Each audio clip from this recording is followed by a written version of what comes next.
It's a great pleasure and actually a great honor to be here. Thank you very much for inviting me. I'm not an architect, so the other speaker today that was not an architect was a sommelier, so I'm still trying to understand the connections, but I think architects love wine and to travel because that's my profession, travel and hospitality. So basically I'm not going to talk about architecture because this is what you all can do much better, and the following speaker actually, I was listening the conference through the translations, and I need to look back on his name briefly, Vangelis Stylianidis. The moderation mentioned he's the guru of the hotel architecture, and I had the pleasure sitting next to him, and I just learned 250 hotels that he has built, so I leave it up to him to talk about that. But I love your projects. I love the new hotel, a collaboration with the Campana brothers or some others you mentioned, like the Blue Palace in Greece, in Crete. So I will rather talk about hospitality, and I will talk about the boutique hotel industry and how it all started. So I think to understand the future, we first need to understand the past.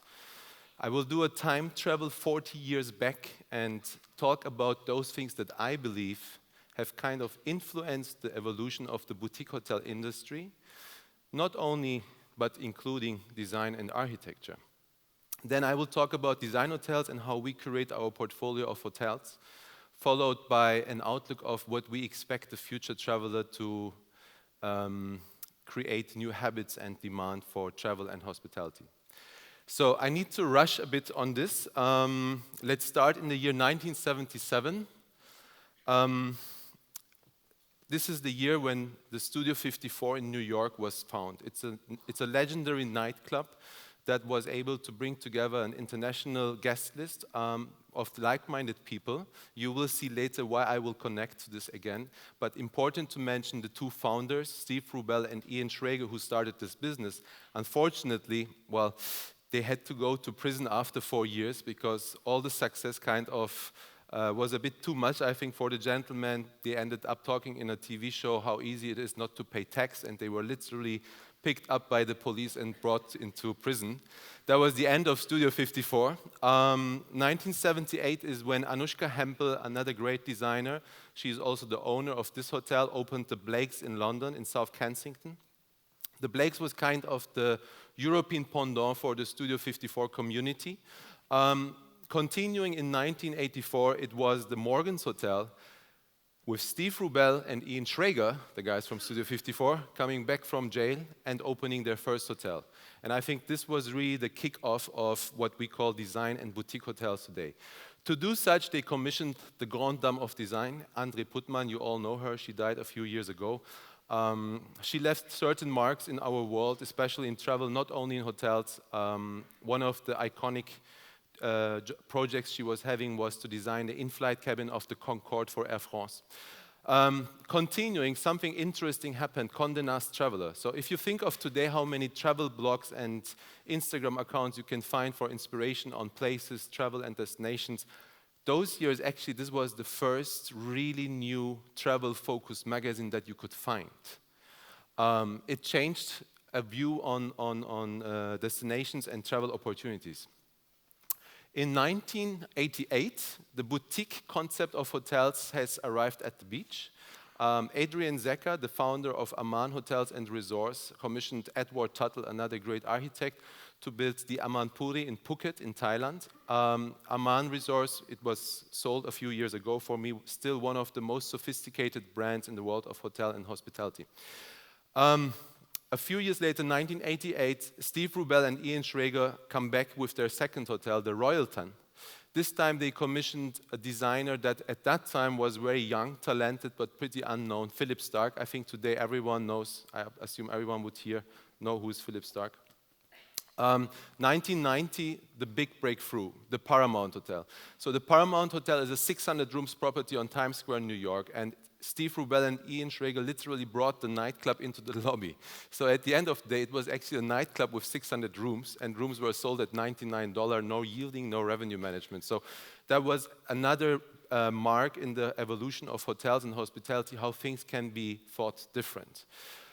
1990 is actually when internet came to life. So just think of it, it's only 30 years ago. So I mean, I would wonder how many people here have been born before 1990? I think it's more, you're cheating. So imagine there are people that were born into a world without internet for those who came later than 1990. So this obviously changed our life dramatically.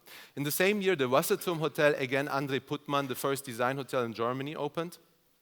And in the following years, things have accelerated. So many, many new design and boutique hotels came up.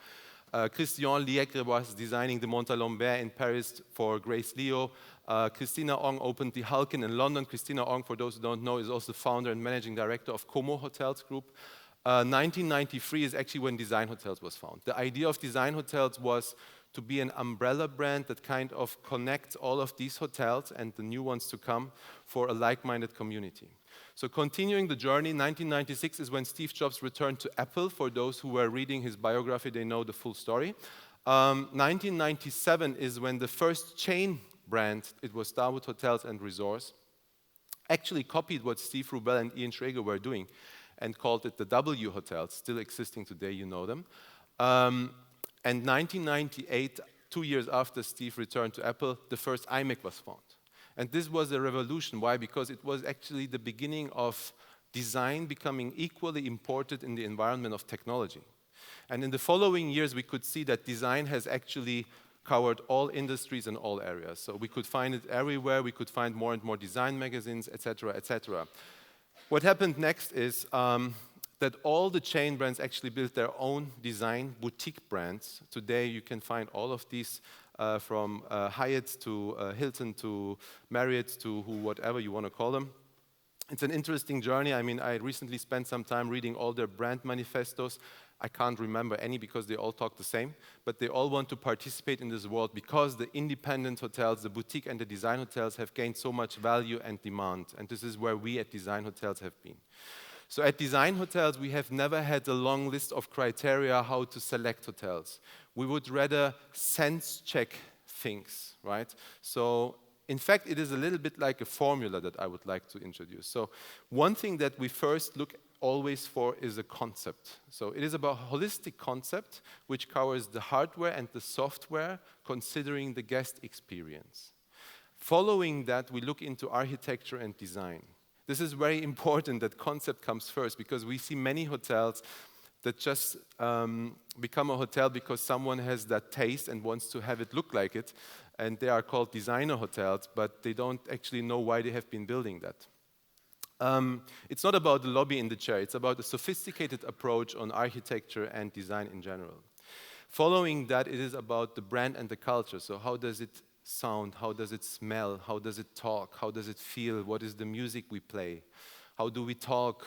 What are the food and the drink concepts in these places? These are the filters, how you can select your key target group, actually.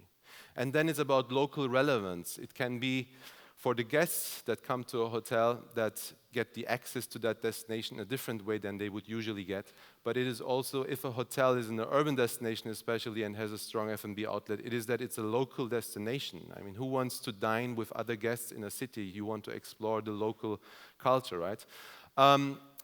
Corporate and social responsibility is not marketing. This is a serious topic and it's a clear standard today. And last but not least, I think it's the people that really make the difference. So I have been running the portfolio development for Design Hotels for 12 years, and many times I was visiting hotels which were not existing yet. So we need to take a decision if this is a good fit for how we think a hotel should be, and you need to read between the lines of the people you meet, and you will always understand if it's a good fit or not. And the criteria and the formula I'm talking here hasn't really changed. I think it's the ingredients of a good hotel anyway, but the weighting has changed. And since few things have become common sense, architecture and design, as well as corporate and social responsibility, are not differentiators anymore. The differentiation comes through the brand and the culture, the software, and especially the people behind.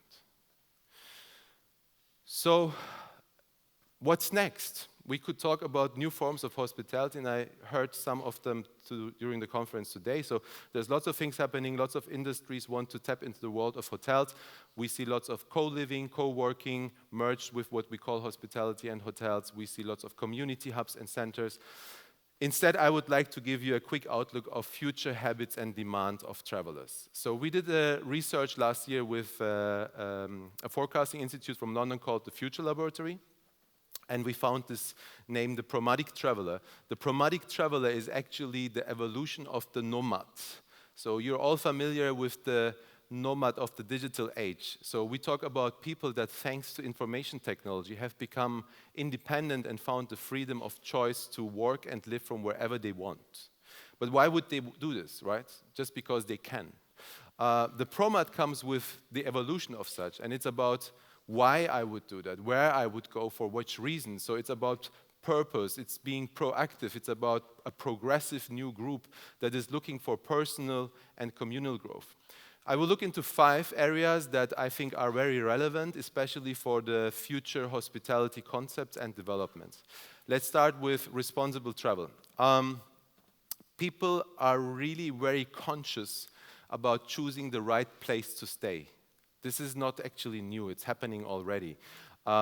Sustainable places are differentiating and becoming more attractive for any traveler. But it's not just about the place you stay, it's the entire journey. So conscious decisions made throughout the entire journey. And I think we need to think of the journey and not just the stay. It's actually more and more that people choose their destination to travel because of their motivation to participate in local initiatives. So it's the purpose that drives them to participate. Cultural exchange, well, with the environment and local culture, I think this we already have and you all know. But what we see more and more as a strong trend happening is people trying to connect with like-minded others and share experiences to have a higher value of all the transformation they find through that. Which brings me to the next thing, which is about the transformative experiences. People are more and more looking for their personal growth. So travel can in fact help people to be healthier, wealthier, and happier humans. And I think this is not through the services that are offered in a hotel or during the journey. It is actually a holistic approach that needs to be found in all elements of hospitality. Last but not least, it's about conscious destination. So I remember back when I was a child with my parents, so we went on holidays once a year and then we went for 6 weeks. So this has changed, right? I mean, today people travel more often for shorter stays. And we see the trend actually turning back, because what happened is that people don't have the time to engage and get familiar with the destinations they go. So we see a consciousness to come that will let people dive deeper in the destinations they are and spend more time with the local culture. It is also about the destinations that we have seen again and again and again and again that we don't want to go back anymore. So we are attracted by new places. Secondary destinations will see a much higher demand than we have seen in the past. In fact, other destinations that are very popular are now creating alternative agendas to avoid the crowd. I mean, you have some of these islands in Greece which we would say, okay, how does that continue? But overcrowded tourism is a challenge and people are trying to find solutions around that. Last but not least, holistic well-being. I think well-being is the biggest industry and growing right now in the world. The reason is pretty simple. The pace of life is not able for us to cope with anymore. And after doing everything and traveling and buying goods and everything, we realize that there is one thing we forgot about, which is ourselves. So people need and will take care more about themselves. And this is, for me, the biggest opportunity, especially in travel and hospitality, to really make a difference and help people for their psychosocial health to feel better. In summary, the future of travel will face major challenges that will demand that hospitality businesses embrace new technologies and innovations while also engaging with a purpose-driven generation. Future travelers will value transformative experiences that will enable them to authentically interact with and contribute to local communities, while also pursuing travel destinations that help them to recharge from the hectic urban lifestyle. Sustainability and luxury travel will be expected to be synonymous, both in the environmental sense and from a cultural perspective. Hotels will be the new community hubs, especially in urban destinations, providing everything from libraries to wellness clinics and learning programs, platforms for guests and locals to interact and experience. Time's up. Wait, I was just reading it. I would like to close. I have one more slide. This is my closing, and I would like to close with the words of an architect, actually an architect and professor, also dean from the University of Helsinki, Juhani Palasma, who was saying, "What is to become the most important tenet for architecture is the capacity to imagine atmosphere, experiences, and feelings." I really liked it, and I think this is what makes a difference. Thank you very much. Efkaristo Poli.